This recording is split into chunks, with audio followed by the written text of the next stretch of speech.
Suspeita de cartel. O órgão fiscalizador do governo federal multa postos de combustíveis em Lages por tabelarem os preços.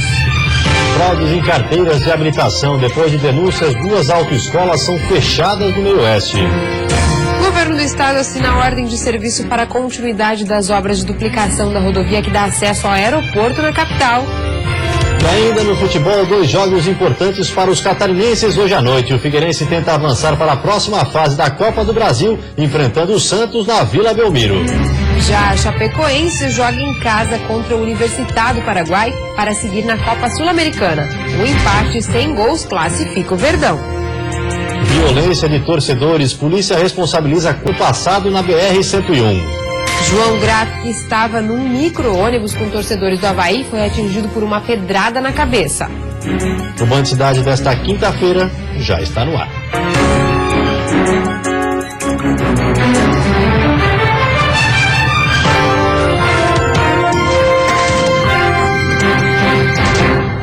Olá, boa noite. Boa noite. Postos de combustíveis de Lages e o Sindicato do Comércio Varejista de Derivados de Petróleo de Santa Catarina, o Sindipetro, foram multados por formação de cartel. As multas foram aplicadas pelo Conselho Administrativo de Defesa Econômica a partir de uma representação do Ministério Público do Estado. A portaria para a suspensão das atividades na autoescola, que fica em Joaçaba e na filial em Três Itilhas, foi publicada no dia 29 e cumprida ontem, dia 30. O documento, assinado pelo diretor estadual de trânsito, justifica que a medida foi tomada a fim de evitar que os credenciados causem maiores prejuízos aos usuários e à sociedade. A autoescola vinha sendo alvo de investigação desde junho desse ano. Porém, mesmo com o processo em andamento, as fraudes, segundo a Polícia Civil, continuaram. Entre os crimes investigados estão estelionato, associação criminosa, falsificação de documento público e falsidade ideológica. Os donos da autoescola foram presos na semana passada. Foram apreendidas diversas planilhas e também documentos que indicam as fraudes nas confecções das CNHs. A estimativa é que o processo para a realização da carteira de habilitação de centenas de pessoas tenha sido feita de forma irregular. E as agências do INSS do Estado voltaram a atender normalmente a população hoje. E quem decidiu ir até o posto, nesta manhã, teve que ter ainda muita paciência. Quem decidiu ir às agências do INSS enfrentou muita fila nessa manhã.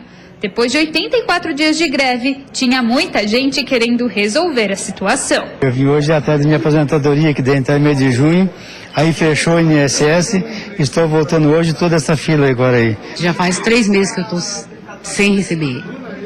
E marquei a perícia para o dia 25, não foi feita, mandaram vir segunda, mandaram vir hoje de novo e vamos ver o que vai dar. Para agilizar o atendimento, muitas agências estão estendendo o horário até as 5 horas da tarde.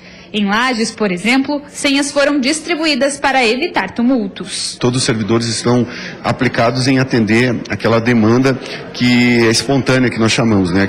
Principalmente a demanda espontânea, que são aquelas pessoas que precisam de informações, que precisam agendar uma nova perícia. Pedido de aposentadoria e pensão já podem ser realizados normalmente.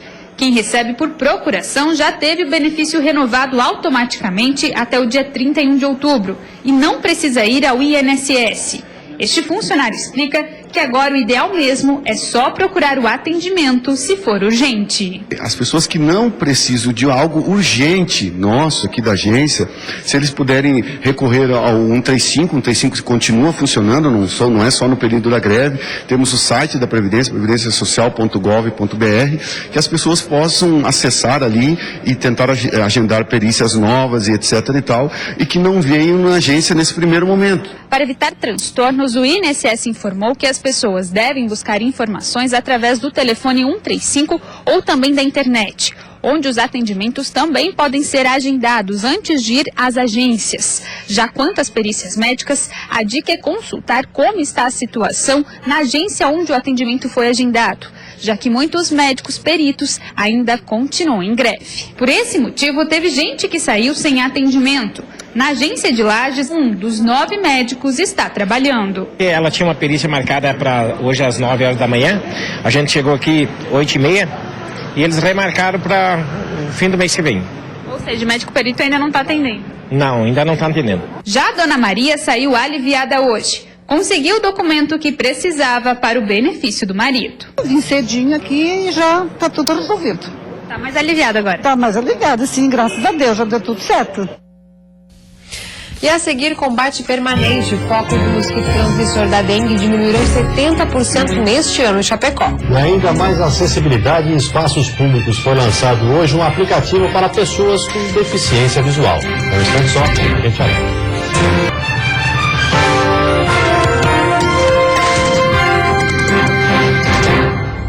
E agora sim vamos mostrar na matéria em que os postos de combustíveis de Lages e o Sindicato do Comércio Varejista de Derivados de Petróleo de Santa Catarina, o Sindipetro, foram multados por formação de cartel. As multas foram aplicadas pelo Conselho Administrativo de Defesa Econômica a partir de uma representação do Ministério Público do Estado. No total, 9 postos de combustíveis de Lages e o Sindicato do Comércio Varejista de Derivados de Petróleo de Santa Catarina foram multados por formação de cartel. Na época em que o procedimento foi aberto no Ministério Público, em 2001, o proprietário de um dos postos chegou a ser preso preventivamente. Pela denúncia, os estabelecimentos estavam fixando preços mínimos para os combustíveis. Os preços foram verificados que estavam mesmo sendo manipulados pelos estabelecimentos. Então, durante toda essa instrução processual, então, ao final da instrução administrativa, através do CAD, então se verificou que houve sim a formação de cartel, então a aplicação de multa, né? Os estabelecimentos foram multados pelo Conselho Administrativo de Defesa Econômica, o CAD. O sindicato da categoria foi multado em R$55 mil. Os postos de combustíveis em 15% do faturamento do ano de 2000, descontados os impostos. E os proprietários das empresas em 15% da multa aplicada aos postos de combustíveis. O CAD ainda determinou a publicação da decisão no Jornal Diário de maior circulação em Lages, por 2 dias consecutivos. Segundo o advogado do PROCON, depois desse caso não houve mais denúncias sobre esse tipo de crime na região. Mas ele faz um alerta. Se o consumidor suspeitar de preços abusivos ou combinados aplicado na venda de combustíveis, deve denunciar. Como nós não estamos verificando, tendo essa atuação em loco diariamente, é importante sempre que houver qualquer tipo de suspeita de que está fazendo isso aí, claro que deve fazer essa denúncia, até para que se possa verificar. Os focos do mosquito transmissor da dengue diminuíram 70% neste ano em Chapecó. Isso devido ao trabalho de limpeza dos moradores e à fiscalização rigorosa da vigilância sanitária.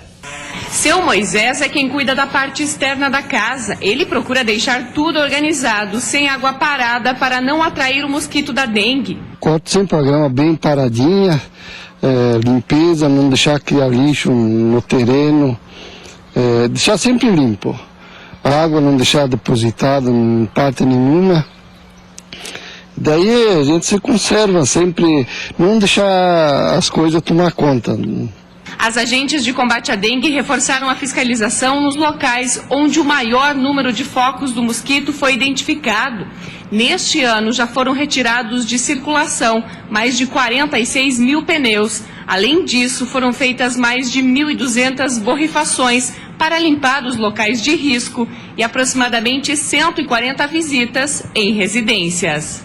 Devido ao trabalho de conscientização das pessoas na hora de fazer limpeza nos terrenos e nas suas residências, o número de focos em relação a 2014 diminuiu 70%. De 2.000 passou para 600 focos. E esperamos continuar contando com o apoio da população e esse entendimento de não manter a água parada dentro e fora de casa e não manterem lixo a céu aberto. É a única forma que nós temos de eliminarmos o mosquito. E não tendo mais o mosquito e focos, nós estaremos imunes a essa doença. No ano passado foram registrados 3 casos importados de dengue. Já neste ano, 34 pessoas tiveram a doença, sendo que 13 foram contraídos fora de Chapecó. A sexta-feira será de instabilidade em todas as regiões do estado e deve chover durante o dia. As temperaturas ficam mais amenas pela manhã, com mínima marcando 11 graus na Serra Catarinense. No oeste e sul, mínima de 16 graus. No Vale do Itajaí, Litoral Norte e Planalto Norte, a máxima fica entre 21 e 22. E na Grande Florianópolis, as temperaturas variam entre 17 e 23 graus. Hoje é o Dia Nacional da Doação de Leite Humano. Esse procedimento ainda está se desenvolvendo no estado e, mesmo sendo fundamental para salvar vidas, ainda há poucos bancos de leite. Todos os meses, cerca de 200 bebês nascem no Hospital Nossa Senhora da Conceição, em Tubarão. Aproximadamente 20% chegam ao mundo um pouco antes do tempo ideal e, por serem prematuros, precisam passar um tempo na UTI neonatal, principalmente para ganhar peso. E são estes bebês que precisam da doação do leite humano. O bebê de Carla é um deles, e a necessidade acabou fazendo com que ela conhecesse a doação do leite humano.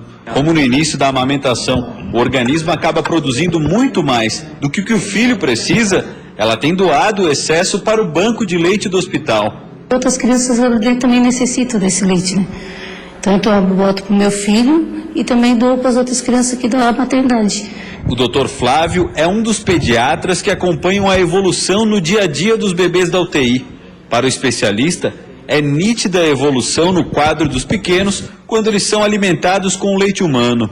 Além de um bom ganho de peso, então tem um crescimento mais rápido, tem uma alta mais precoce e reduz as intercorrências clínicas de infecções, de pneumonias, de infecções intestinais. Então a evolução é muito mais rápida quando recebe leite materno. O leite é retirado pela própria mãe e vem para o banco de leite, onde ele passa por um processo de pasteurização e tem suas propriedades analisadas. Só depois ele vai servir de alimento para os bebês que precisam.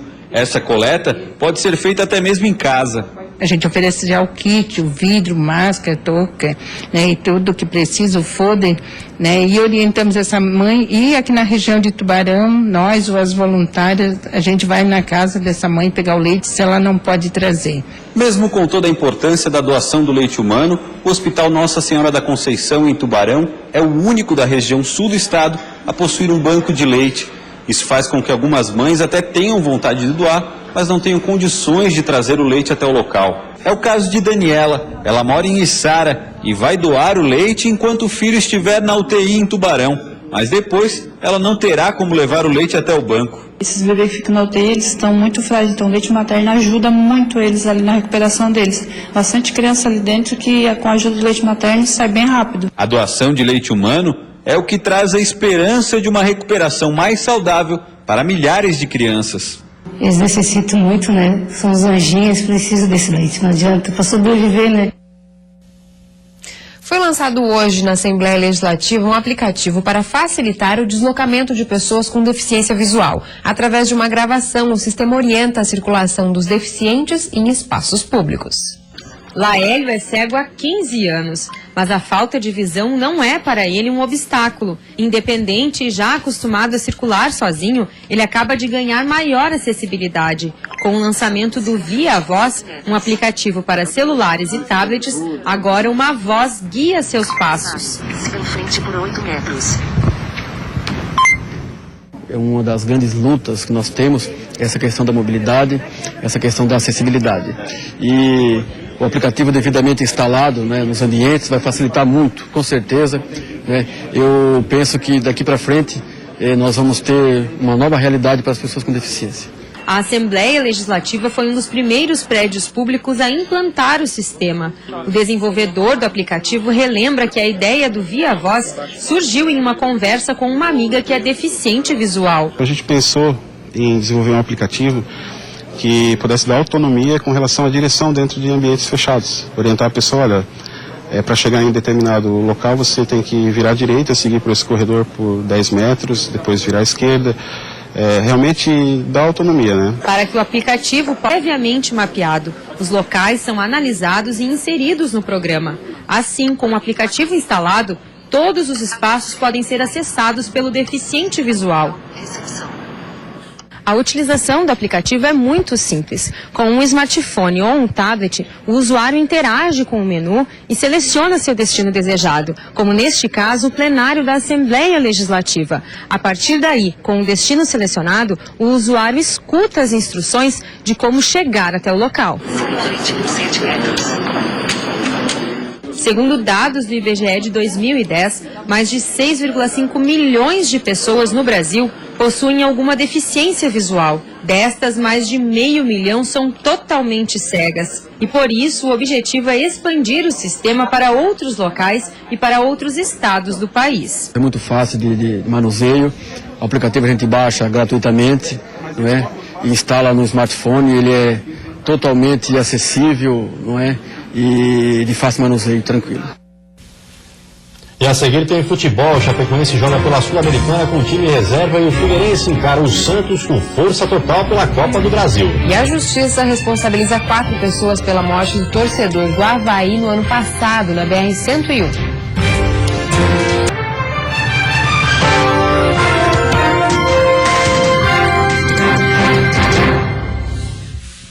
Futebol, com a vantagem de um empate sem gols, a Chapecoense entra em campo hoje à noite com o time reserva, já que a prioridade é o Campeonato Brasileiro.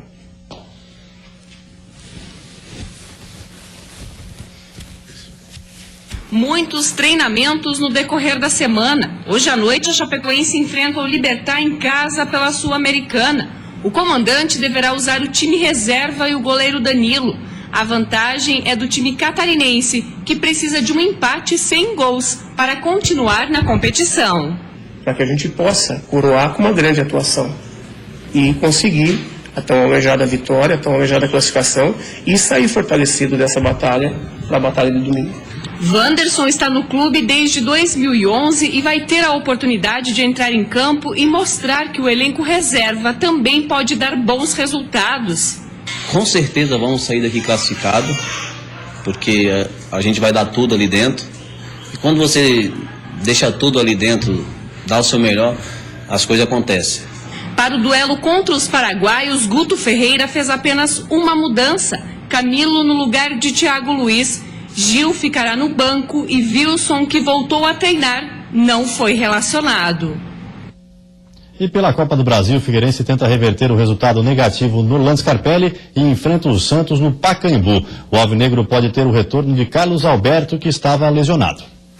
A gente acredita, não vamos lá assim para abrir mão totalmente da Copa do Brasil. Não, isso não existe. Chegou a hora. Finalmente o Figueirense vai encarar o Santos no Pacaembu e decidir seu destino na Copa do Brasil. 1-0 leva o jogo para pênaltis. 2-0 classifica o Furacão. Pela lista de relacionados, o único desfalque confirmado é Paulo Roberto, que não viajou com o grupo. Dudu, Carlos Alberto e Marquinhos, os 3 que acabaram de se recuperar de lesão, todos viajaram. Mas se eles entram ou não em campo, o Hudson Coutinho não dá pistas. Vê se você consegue decifrar algo pelo que falou o treinador. Falta definir, e aí a gente espera mais hoje, né, hoje e até amanhã, essa definição da equipe que vai entrar em campo.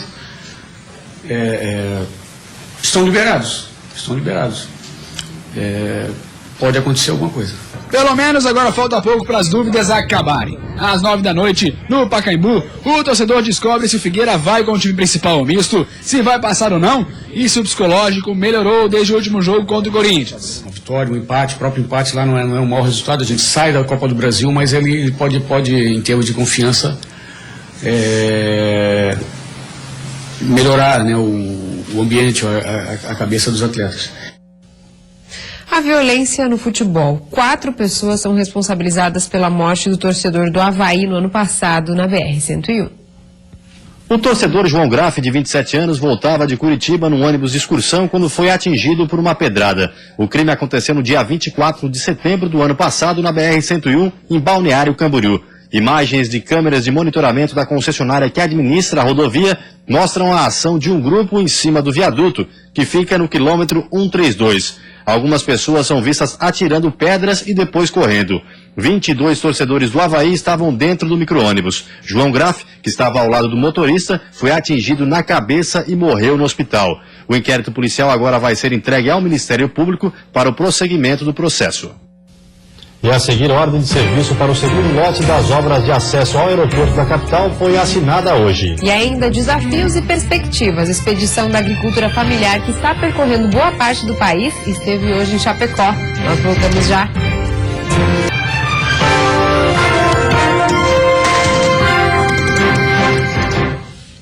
A expedição da agricultura familiar esteve hoje em Chapecó.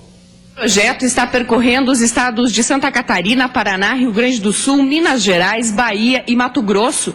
Chapecó é uma das capitais da agroindústria no Brasil, no sul, em Santa Catarina, mas é uma agroindústria pujante, mas que é abastecida por quem? Basicamente pelo pequeno produtor. Então é o pequeno produtor participando do grande negócio. O debate gira em torno do cenário atual da agricultura familiar e também dos desafios para os próximos anos, como a saída do jovem do campo. Aqui no sul nós temos por volta de um pouco mais de 3 milhões de trabalhadores na agricultura. Hoje temos um pouco mais de 2 milhões, então 1.030.000 pessoas na última década, a maior parte em juventude rural, saíram, não necessariamente do meio rural, mas saíram da agricultura para se dedicarem a outras atividades. Para a propriedade ser caracterizada como familiar, é preciso que nela trabalhem somente os membros da família. Em Santa Catarina, a principal atividade que sustenta a agricultura familiar é o leite, por garantir uma renda mensal. Está sendo uma grande oportunidade desses agricultores terem mercado para se manterem com renda no meio rural. Além disso, o meio rural, na nossa leitura, está passando por um processo de transição de mero produtor de matérias-primas para produtor de produtos de qualidade diferenciada. Então tem uma importante rede de pequenas agroindústrias, organizadas em pequenas cooperativas, uma segunda geração de pequenas cooperativas. De acordo com o Instituto Brasileiro de Geografia e Estatística, a agricultura familiar está presente em 84% dos estabelecimentos agropecuários do país e responde por 33% de toda a produção nacional. Um dos fatores que interfere na escolha desses jovens agricultores de permanecerem produzindo no campo é o incentivo. Faltam políticas públicas específicas, como de assistência técnica. E principalmente o oeste de Santa Catarina, ou Santa Catarina como nosso estado, é um estado de muita agricultura familiar, de muito trabalho, de muita experiência. Então vamos estimular, pedir que os governos estaduais, os governos municipais ajudem nessa construção de um estado que pode ser um grande produtor de alimentos limpos, saudáveis, com uma agricultura familiar fortíssima ainda. O governo de Santa Catarina assinou hoje mais uma ordem de serviço para as obras de acesso ao Aeroporto Internacional Hercílio Luz, em Florianópolis. Com a assinatura de mais 2 ordens de serviço, as obras no acesso ao aeroporto da capital devem continuar sem interrupção. A primeira etapa, que está em andamento, tem quase 4 quilômetros e custo de R$23 milhões. Já o segundo e terceiro lotes incluem a continuidade da duplicação da SC 405 por mais 6 quilômetros de extensão e a construção de viadutos, com investimentos de outros 34 milhões. Infelizmente foi a mesma empresa que ganhou a PLM, que já está andando bem, que vai do Trevo da Seta até o Elevado Havaí.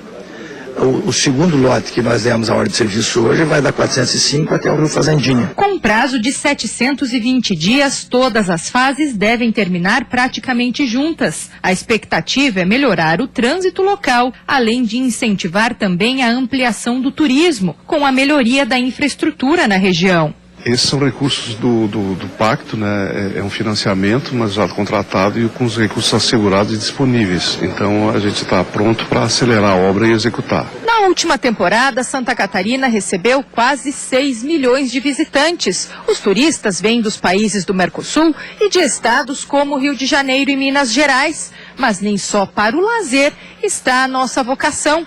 De acordo com uma pesquisa feita pelo Floripa Convention, o turismo de negócios de Florianópolis atrai brasileiros com salários entre 4 e 7 mil reais e estrangeiros com renda mensal entre 8 e 10 mil dólares. A capital catarinense já é a 6ª colocada do país nesse ranking, embora o gasto médio desses visitantes ainda seja considerado baixo, de cerca de R$247 ao dia. Para o acesso ao sul da ilha ser completamente revitalizado, mais um último lote dessa obra deve ser lançado, além dos empreendimentos federais que estão atrasados. A expectativa da Prefeitura é ver sair do papel a promessa do governo de repassar à iniciativa privada o novo terminal de passageiros e pátio de aeronaves do Aeroporto Internacional Hercílio Luz. A gente espera que o governo federal possa o mais rápido possível definir esse processo, né? A gente tem brigado muito por isso e esperamos que o governo federal possa atender a cidade nesse quesito. E você fica agora com o Jornal da Band. Uma ótima noite a todos e até amanhã. Uma boa noite para você. Até amanhã.